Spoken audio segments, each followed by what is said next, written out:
Welcome to TYT Sports and RotoWire. Everybody, Ben Mankiewicz, the managing editor of RotoWire, is Chris Lisk. The podcast is East Coast Offense. Yes, East Coast Offense, and thank you for mentioning it. And well, it's good, so it's worth listening to, and also read Chris's Beating the Book column on the RotoWire site. So we're doing this early this week, Tuesday, fresh off the Lions. All we really need to say. Miracle. Yeah. It's a miracle. Yeah, my tweet after that was the Lions. That is all. Right. There wasn't much else to say. So who do you like this week? Okay, now these are very preliminary, and I reserve the right to change my mind because I am having a tough year against the spread. Although my best bets are 3-1, but just overall, I've been getting a lot of the ones I'm not sure about wrong, and I want to contemplate these. And the more you think about it, usually the worse you do. But still, I feel like I need to put more thought in them. I've got 4 that I identified quickly this morning. Before I have 4 as well. Okay. So I'm going to lay the wood with Kansas City hosting Chicago. I think Kansas City's a joke. I do respect the fact that Andy Reid got Carlos Santos. He was trying to get him the record. Didn't get narrowly focused on winning the game because this is history. I don't believe that. Okay. I don't believe that. He focused on history, and Carlos Santos fell 1 field goal short. But I just think that the Bears, they got their win. They got their desperation home win against the Raiders. The Chiefs have kind of sucked. But I think this is a game where maybe they pull away because, okay, they're playing a total doormat. This is where they get to flex their muscles, take out all the, anger they have from not taking care of business in Denver, for losing in Cincinnati. And I think the Chiefs win by more than 9.5. I don't like that game. I would like the Bears in that game, although I'm not going to bet the Bears. I'm not an idiot. I think there might be some problems in Kansas City. That was an uninspired performance last week, and I just think 9.5 is too much. And I think that if you take the Seattle game out for the Bears, which you should, obviously it's Clausen, not Cutler, then they're a 1-2 team. They hung with the Packers for 3 quarters, right?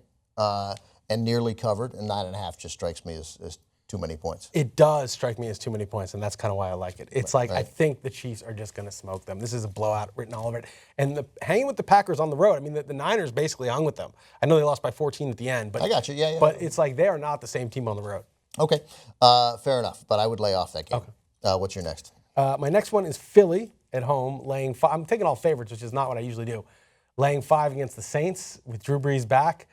That Saints team let Brandon Weeden drive 80 yards against them. I think the Eagles, and maybe I'm just going to give up on this after a few more weeks, but I think that the Eagles, everyone thought they were going to be great because they had a good preseason and Chip Kelly and all this, but it just takes some time for new players to get in sync. And Sam Bradford is a new player, and he's in the second half, he kind of lit it up against the Redskins, and I think he's going to light the Saints up, and I just don't know which Drew Brees this is. I mean, I know he's looked healthy last week, but it's against a very weak defense in Philly. I think the Eagles roll. No, I don't know. He didn't look like he could throw the ball downfield terribly effectively last week. I would have to like the Eagles in that game, too, for exactly the reasons you said, but these are teams. I'm afraid of both these teams, so I couldn't. And you're not a big favorites better. I'm not a big favorites better, although I have a couple this week. Okay. Third one is Cincinnati -3 at home against Seattle. I think Seattle is getting, and if they lost that, I might not touch this one, but I think they're just getting credit for the past. I mean, they're offensive. You know what they should do? They should trade Jimmy Graham for a center, for a good center. You think they could do that? Because that's what they really need. They don't use Jimmy Graham, but they could use some offensive lineup. If any quarterback besides Russell Wilson were back there, they would be dead. I mean, the fact that the escapes that he made against the Lions were just crazy. I mean, he was just dead. They scored a touchdown. That one touchdown they scored in that game, it was 3rd and 14? Yep. And he made that play. He was sacked twice. He was 20 yards behind the line of scrimmage, and he turned that into a 30-yard gain, and then they scored on the next play. Bang, 2 plays, and all of a sudden we're like, oh, they're fine. No, they seemed unable to generate any kind of consistent offense whatsoever except for him running around. Yeah, that unless they get it together, which maybe they will, that act will not work in Cincinnati. No, because the difference in defenses between Detroit in Seattle and Cincinnati at home is night and day. And the difference in offenses is going to be huge also. No, so I didn't see that game. Okay. I started that as soon as you said it because I also like Seattle. It's Seattle. You don't mess with Seattle. That's sort of like it's a reputational thing. And I'm just guessing, but I'd get that now. I think that's more likely to go. You think it'll go up? You think the Sharps will push it? Push it at least a little. And again, as you said, the public is just smarter now. And Seattle looks like a 1-3 team right now. And they should have been a 1-3 team for almost even for a couple of reasons. All right, what's next? And my last one I circled was the Giants. I'm a Giants fan, so take this with a grain of salt. But I think they're actually good. I think their D is good. I think Eli's competent. The offensive line held up against a good defensive line last week. The three-headed monster at running back is average, but it's okay. And I think that the Niners are just truly lost. I think Colin Kaepernick, again, burning timeouts because he's not aware of the play clock. That was a disaster. I think that, Kaepernick on 4th down with the game on the line, taking a sack. I mean, you just got to chuck it up into a crowd. There's nothing to lose at that point. I just think he's mentally checked out, and I would be shocked if he can go on the road and deliver anything at the Giants D. He'll shut him down, and the Niners D is not good enough to slow down Eli and Beckham and the Giants offense. I think the Giants win by about 14. Yeah, I think more than what you see in the blowout there in Kansas City, I see at the Meadowlands or wherever the hell they play now. Yep. I think the Giants will win that game big. And Kaepernick, we talked about this a lot yesterday. I see a guy whose confidence is just completely, he does not know what to do.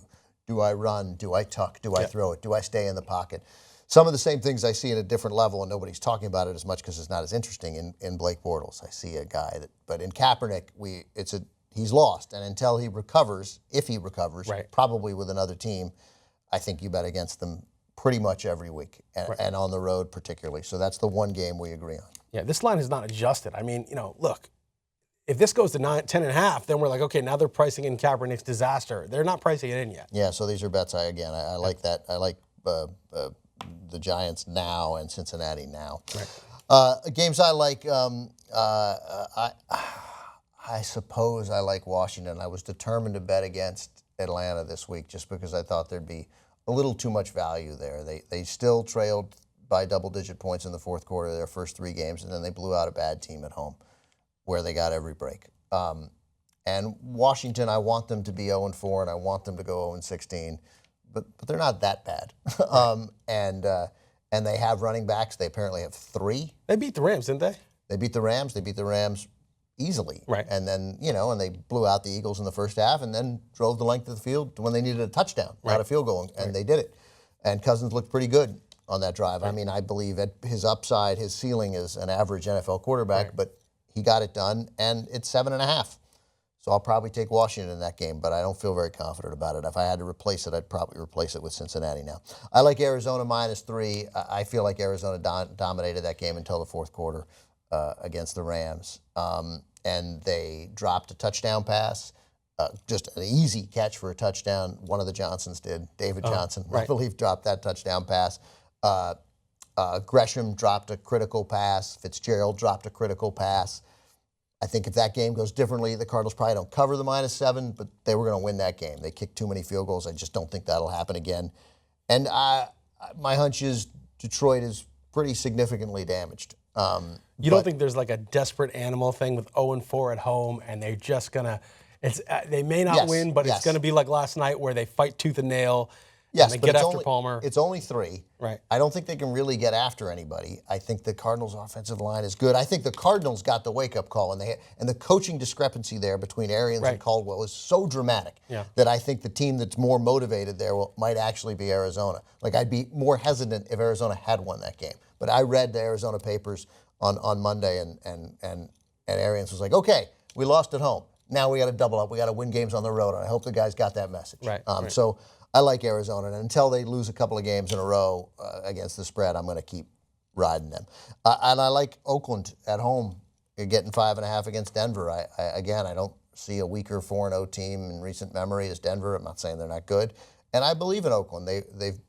They're in games. They could have won that game. I don't think there's great shame in losing in Chicago. I don't think the Bears are that bad. I think with Cutler, that team's going to end up winning 6 games. And getting 5.5 at home, I think it's a totally winnable game for Oakland. That's that team has a real coach and real structure now, and I think there's a good possibility that the Raiders win that game outright. And certainly, I love 5.5.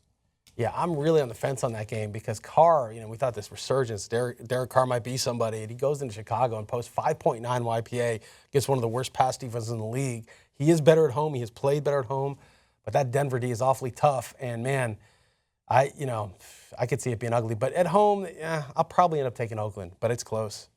As last week was, it is not a There's no such thing as an easy week. Right. But this actually feels hard. It wasn't as hard as last. Last week's one of the worst I had run into, but this one is I can't believe medium I to hard. succeeded at all. But part of my success was 80 yards breeze to Spiller. Yeah. That That did not sit well when I had Dallas plus 4.